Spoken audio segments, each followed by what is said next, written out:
네, 목사님 오늘은 성탄절을 맞이하면서 이런 질문을 주셨습니다. 예수님의 탄생을 축하하며 감사해하면서도 정작 그 의미를 깊이 있게 생각해보지 못한 면도 있는 것 같아요. 오늘 이 사연을 계기로 인간의 몸으로 이 땅에 오신 성육신의 의미 좀 더 깊이 자세히 알아가는 그런 계기가 되었으면 좋을 것 같습니다. 네, 아주 시적절한 질문이기도 하고 굉장히 흥미로운 질문인데 네. 이런 질문을 거의 네. 안 해본 것 같은데 네. 그래도 굉장히 신학적인 의미가 있는 질문이라 또 예수님이 이 땅에 오시고 또 성육신이라고 하죠. 그 의미를 한번 생각할 수 있는 귀한 네. 또 시간이 되지 않을까 생각합니다. 네, 저도 그렇게 기대됩니다. 먼저 목사님 사연 주신 분의 질문이 좀 흥미롭습니다. 이 주제에 먼저 좀 답을 주시면 어떠실까 싶은데요. 예수님이 성인이 아닌 아기로 오신 이유 어떤 이유가 있을까요? 어떤 신학적인 천사가 의미가? 나타나더니 갑자기 네. 성인의 몸으로 그렇게 오실 수도 있겠죠. 네. 보통은 이제 이런 질문을 할 때 왜 인간으로 오셨나 이게 보통 일반적인 질문인데 네, 아기로 오셨다. 예, 이 질문은 당연히 인간으로 오면 이제 아기로 네. 태어나는 게 우리가 일반적으로 생각하잖아요. 그런데 이제 성인으로 오실 수도 있지 않은가 하는 신이시니까. 질문이 네. 굉장히 흥미로운 것 같습니다. 일단 이렇게 좀 풀어갈 수 있을 것 같아요. 성경은 성자 하나님 예수님이 이 땅에 오실 때 두 가지 이 성품을 가지고 오시잖아요. 참 네. 하나님이시면서 참 인간, 온전한 인간으로 오셨다고 강조하고 있죠. 네. 그래서 온전한 인간이 되시기 위해서는 특별히 사람들이 경험하는 모든 경험 그 인생의 과정들을 다 거쳐야 온전한 사람이라고 할 수 있겠죠. 네. 그래서 아기로 태어나시고 자라고 성인이 되시고 그리고 모든 인간이 당하는 것처럼 또 고난과 죽음을 당하신 그 삶의 과정을 거치신 것을 통해서 예수님 분명히 사람으로 이 땅에 오신 것들을 우리가 알 수 있고요. 또 그렇게 우리 인간이 걸어가는 모든 삶의 과정을 직접 태어날 때부터 수태 과정부터 해서 태어나시고 자라가시고 동일한 모든 고난을 당하심으로 히브리서에도 우리 대제사장은 우리의 연약함을 체휼하시고 다 네. 동정하신다 그렇게 했잖아요. 왜냐하면 그가 친히 이 모든 것들을 죄송합니다. 당하셨기 때문에 그래서 그런 의미에서도 예수님이 아기로 오셔서 우리가 경험하는 모든 경험을 다 하셨다는 것은 우리에게도 큰 축복이 되고 또 아멘. 우리가 그만큼 예수님께로 편안한 마음으로 다가갈 수 있는 우리를 아시고 이해하시는 분이기 때문에 네. 다가가실 수 있고요. 또 예수님이 어린 아이로 오셨다는 것은 만왕의 왕 되신 예수님께서 하나님께서 어린 아이는 이 사람 중에서도 다른 사람이 도와주어야 살아갈 수 있는 그런 네. 보호받아야 되는 아이로 이 땅에 오셔서 그런 연약한 모습으로 오신 예수님은 하나님의 나라가 힘, 권력 또는 부지위 이런 것이 아니라 겸손하고 섬기고 작은 것에서부터 시작된다는 것을 예수님의 그 출생으로부터 이렇게 쭉 보여주는 것 같습니다. 네. 이렇게 누가복음 1장, 2장 예수님의 탄생 이야기들을 쭉 보면 예수님이 이 세상에 구원자로 오셨지만 궁궐에 나지 않으시고 베들레헴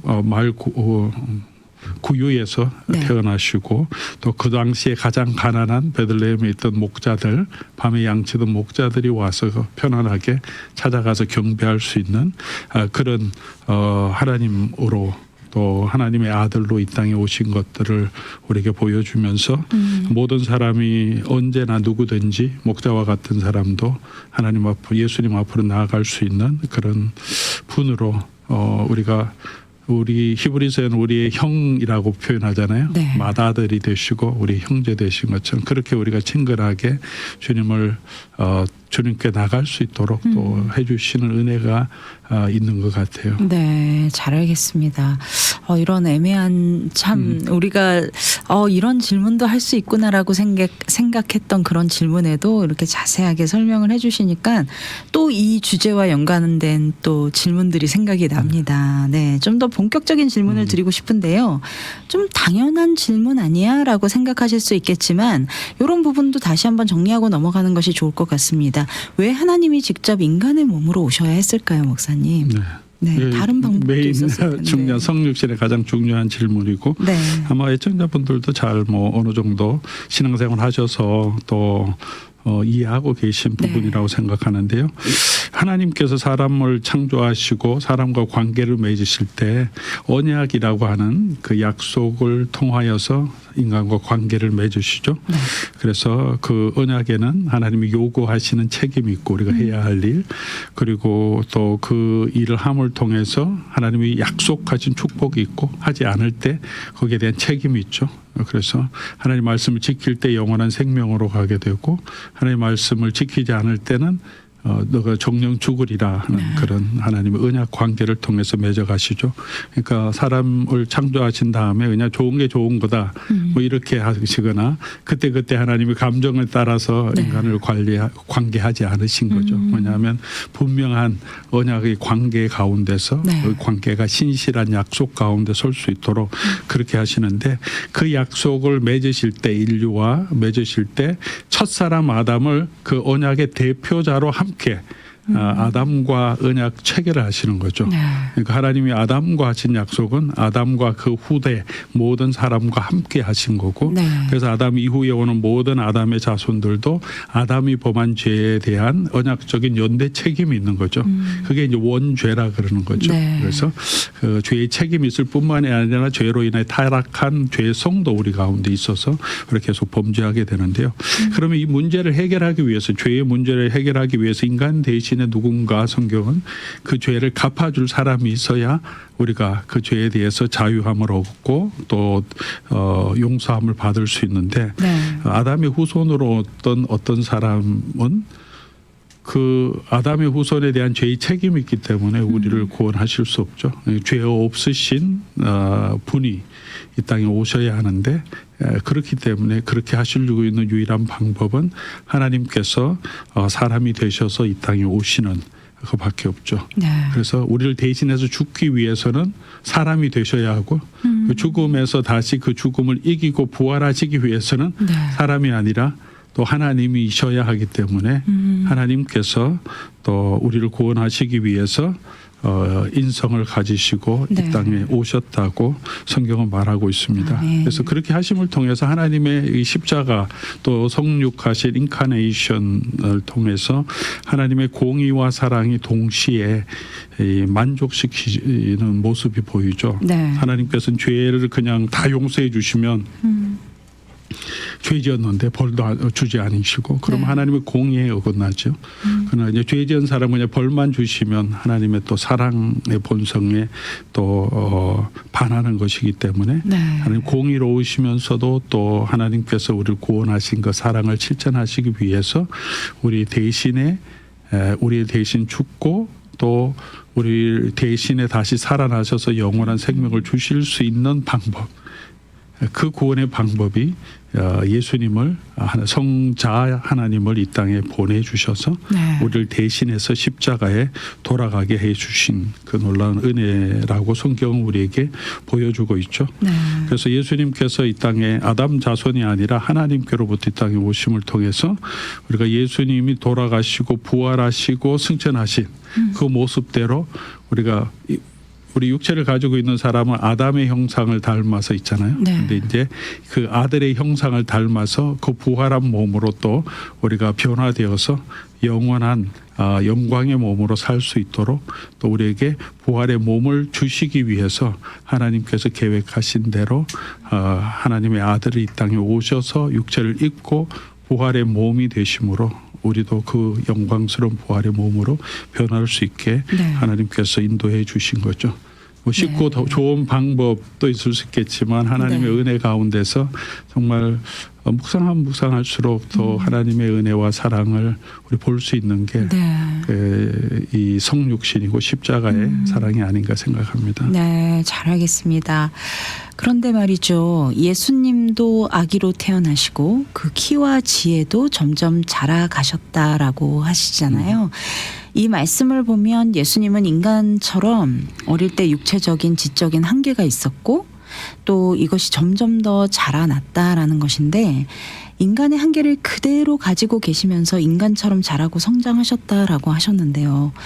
우리는 또한 예수님은 완전한 사람이면서도 완전한 신이라고 또 저희는 믿고 있잖아요. 완전한 하나님이시다 이렇게 믿고 있는데 이 두 가지 사실이 어떻게 공존할 수 있을까요, 목사님? 하나는 너무 불완전한데 또 한 분은 또 너무 완전한 거잖아요. 그렇죠. 인간적인 제한을 가지신 몸으로 오셨는데 완전한 신성을 어떻게 가질 수 있었을까? 이런 질문도 하실 수 있을 것 같습니다. 예, 그 삼위일체와 마찬가지로 참 우리 이성으로 이해하기는 좀 쉽지 않은 부분이 있죠. 네. 예, 예수님이 성경에도 어린 아이로 태어나셨고 점점 키와 지혜가 자라간다고 하셨는데 또 그 어린 네. 아이가 하나님의 모든 신성이 충만한 것이 그대로 있는 네. 하나님이라고 동시에 그 속성이 그 안에 다 있다는 것이 어떻게 보면 잘 이해하기 힘든 네. 그런 부분이긴 한데 이런 그 삼위일체의 논리도 그렇고 예수님의 신인 양성을 가지신 온전한 하나님으로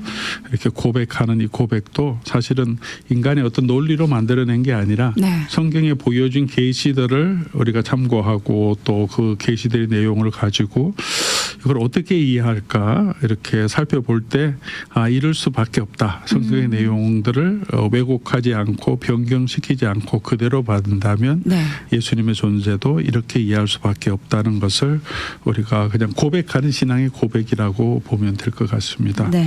그리고 예수님은 분명히 인성으로는 성장의 과정을 거치셨죠. 어린 아이부터 자라시고 그렇죠. 또 배고픔도 네. 또 시장함도 느끼시고 괴로움 고통도 네. 느끼시고 십자가에 돌아가실 때도 그 모든 고통을 그대로 느끼시고 또 시공간의 제한을 받고 이 땅에 존재하셨지만 네. 그럼에도 불구하고 그 안에는 골로새서 2장 9절에 있는 것처럼 신성의 모든 충만한 것이 그 안에 있었다는 것은 예수님 태어날 때부터 돌아가실 때까지 계속 있은 거지 뭐 신성이 충만한 것이 점점 자라가고 있는 것은 아니지 않습니까? 네.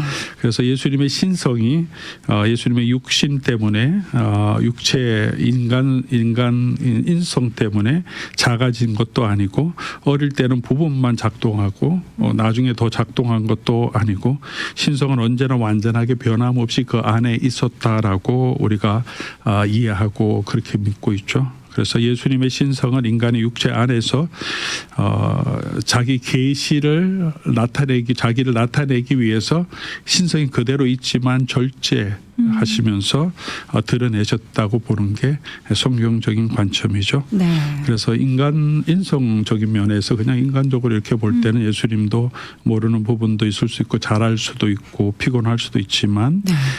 인성 안에서의 모든 것을 경험하신 것이고 아들이면서 히브리서에 보면 아들이면서도 고난을 받으시고 순종함을 배우셨다 그렇게 한 것처럼 하나님의 신성이 모든 것을 가지고 계시지만 스스로 인간으로서 네.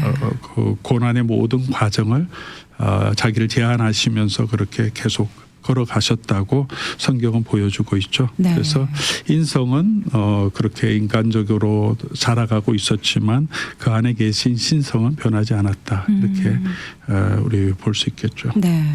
그런데 예수님이 사람이 되시려면 좀 다양한 방법으로 오실 수 있을 것 같은데 왜 하필 동정녀를 통해서 태어나셨을까? 그냥 정상적인 부부 사이에서 태어나셨어도 네. 됐을 텐데 온전한 사람이 되시려면 일반적인 수대 과정을 거쳐서 태어나는 것이 더 맞지 않나 이런 질문을 주시는 분들도 계실 네. 것 같아요. 네.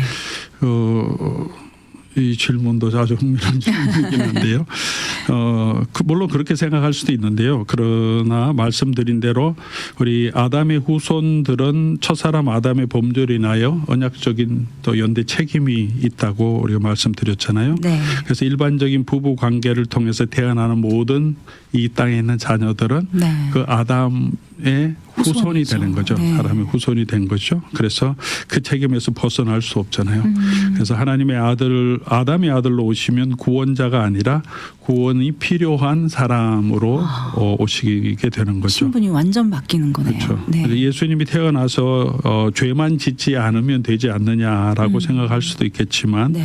그러나 예수님은 죄를 안 지은 아담 자손이 아니고 죄 없는 새로운 인류의 그 아담 자손이 아닌 하나님의 형상을 닮은 새로운 인류의 둘째 아담이라고 로마서는 표현하죠. 네. 그렇게 두 번째 아담의 모델로 오셔서 그 예수님의 형상대로 이제 우리를 변화시켜서 영원한 하나님의 나라에 거할 수 있는 그런 존재로 우리를 바꾸시기 위해서 오셨잖아요. 네. 그렇게 하시기 위해서는 이 아담 자손의 계보, 일반적인 그런 그 부부 관계를 통해서 날 수가 없죠. 그래서 성령으로 잉태되었다 그렇게 네. 표현하잖아요. 그래서 하나님으로부터 잉태되어서 태어나셔서 하나님으로부터 나셨기 때문에 하나님의 아들인 거죠. 네. 사람에게서 남은 사람이고, 사람의 아들이죠. 네. 개가 아이를 출산하면 개의 아이고 이렇게 되듯이 네네. 하나님으로부터 오셨기 때문에 예수님은 하나님이시다 그렇게 분명하게 얘기하고요. 그리고 근데 이제 어머니가 없다면 또 완전한 사람이 될 수 없기 때문에 네. 성령으로 잉태되어서 하나님의 아들로서 두 번째 아담으로서 태어나시면서 인간의 모든 경험을 다 하시게 된 거죠. 네. 그래서 이렇게 예수님을 보내주신 것은 성경이 이미 이사야서에 예언하죠. 거의 뭐 예수님 오시기 750년 전에 네. 이사야를 통해서 보라 처녀가 잉태하여 아들을 낳을 것이고 그 이름을 임마누엘이라 하리라. 네. 그렇게 하신 네. 것은 이런 이유도 있고 하나님이 계획하신 구원의 계획도 있기 때문에 하나님께서 네. 그렇게 말씀하신 대로 성취하신 거죠. 네, 감사합니다. 그런데 오늘 성육신에 관해서 여러 가지 이야기를 나누다 보니 정말 예수님의 탄생과 관련해서 자꾸 궁금한 점이 생기는 것 같습니다. 그렇다면 예수님은 자신이 하나님임을 언제 인식하시게 되셨을까요? 당신은 하나님의 아들이시고 그리고 하나님과 나는 하나다라고 분명하게 말씀을 그렇죠. 하셨는데요. 이것을 어릴 때부터 아셨을까요? 아니면은 세례를 받았을 때 아셨을까요? 그렇죠. 이거 이제 예리한 질문이신데 네. 예수님의 자기 그 메시아에 대한 자기 인식이라고 표현하는데 신학적으로 네. 제일 쉬운 건 예수님께 여쭤보면 되죠. 예수님 언제 아셨어요? 답을 해주실 수 있을까요? 그렇게 할 수 없으니까 네. 우리가 이 답에 대해서 답을 하려고 하면 이제 성경에 나타난 성경 계시를 통해서 추론해 볼 수 있겠죠. 네. 정확하게 명시된 건 아니니까. 네네. 그리고 성경 전체에 나타나는 하나님의 그 성품에 대해서 또 성경의 계시를 가지고 우리가 유추해 볼 수 있는데요. 이렇게 말할 수 있을 것 같아요. 예수님은 신성으로는 언제나 자기가 하나님이심을 아셨고 그러나 인성으로는 성장해 가는 과정이 있었기 때문에 네. 점진적으로 당신의 정체성을 더 분명하게 인식해 가셨다는 것을 우리가 볼 수 있겠죠. 네. 그래서 왜냐하면 신성에 충만한 것이 그에게 있었다고 하시니까. 네. 그러나 이제 인간적인 측면에서 인성적인 측면에서는 자라가시면서 12살 때 성전에 가서 성경 말씀을 통해서 디스커션도 하시고 네. 또 세례를 받으시면서 성령에 충만하게 되고 하늘에서 음성이 들리시는 이 모습을 보면서 예수님께서 인간적인 측면에서 하나님께서 주신 사명 본인이 누구신지 더 성령 임재를 통하여서 훨씬 더 분명하게 아시게 되고 그렇게 이제 이 계기를 통해서 공생의 사역을 시작하시잖아요. 네. 그래서 하나님의 아들로 예수님이 이미 존재하고 계셨기 때문에 세례를 통해서 예수님이 어떤 새로운 자각을 일으켰다고 보는 것은 적절하지 않고요. 네. 이미 아들로 존재하신 그분이 세상 앞에 이제 공식적으로 자신을 드러내기 시작한 사건으로 세례를 볼 수 있겠죠. 네. 그래서 요한복음은 그래서 태초에 말씀이 계셨고 그 말씀이 하나님이셨고 그 말씀이 우리 가운데 거하시고 우리가 그 보니 아들의 영광 또 은혜와 진리가 충만하다. 그렇게 예수님 탄생 때부터 함께한 네. 것을 볼 수 있죠. 그래서 정리하면 언제 예수님이 자신을 하나님의 아들로 인식하셨을까? 하나님으로 인식하셨을까 할 때 신성으로는 영원부터 알고 계셨고 하나님과 교제하고 계셨을 것이고 인성으로는 실제 인간의 성장 속도에 맞추어서 점차 자신의 신적 정체성을 점진적으로 인식하셨다. 이렇게 네. 표현할 수 있겠죠. 네, 감사합니다, 목사님. 오늘 이해가 잘 네, 질문 주신 분의 어떤 이 영적인 수준이 굉장히 높으신 것 같습니다. 이런 질문 사실 생각을 못했던 것 같아요, 저는. 네. 또 다른 질문이 있는데요, 목사님. 예수님의 탄생과 관련해서 누가복음에 언급된 로마 황제 가이샤 아구스도의 호정령 있잖아요. 네. 역사적으로 실제 있었던 일인가라는 질문입니다. 로마 역사에 기록이 없었다고 하는 이야기도 있는데 실제로 어떤가요? 뭐 성경에는 이제 온 땅에 호적하라 했으니까 네. 우리가 보통 생각하기에는 한꺼번에 로마 제국 전체 사람들이 막 대이동을 하면서 자기 고향 찾아가서 그렇게 호적했다고 생각할 수도 있지만 꼭 그렇게 호적이 이루어진 것은 아니거든요. 네. 그리고 그 예수님 당시에 구체적인 기록은 없지만 그리고 이제 그 당시가 이제 시저 아구스투스라고 하죠. 네. 아구스투스가 우리 성경에는 아구스도 이렇게 번역했는데 아구스도 통치 기간 동안에 인구 조사를 여러 번 했다는 기록은 나옵니다. 네. 왜냐하면 로마 제국이 전체 통치하고 속주도 다 통치하기 위해서 그리고 세금을 징수하고 군인을 모집하려고 하면 인구 조사는 항상 필요한 거거든요. 네. 그래서 꼭 필요한 거고 그래서 자기 그 기록에 자기 업적을 기록한 그 책에 자기는 재위 기간 동안에 3번 인구 조사했다라고 하니까 그게 분명히 있었을 것은 확실하고요. 네. 두 번째는 이제 구레뇨가 수리아 총독되었을 때 처음 한 거다 그렇게 또 명시하잖아요. 네. 근데 이것 때문에 좀 논란이 있긴 한데 왜냐하면 그 당시의 역사 자료를 보면 구레뇨라는 사람이 네. 수리아 총독 시리아죠. 지금은 시리아 총독되었던 것은 구체적으로 기억이 나오죠. 이 사람 이름이 나옵니다. 네. 퀴레니우스라고 해서 그래서 그 사람이 언제 시리아 총독했냐면 AD 6세기에서 9세기 그러니까 예수님은 이제 조금 조정된 그 염조로 하면 BC 4세기 경에 이제 4세기란다. 4년에 출생하셨다 그러니까 네. 연도가 잘 안 맞죠. 네. 한 10년 정도 차이가 있는데 그러니까 그때 꼭 없었다 이렇게 성경을 부정하려고 하는 사람이 그런 얘기를 하는데 네.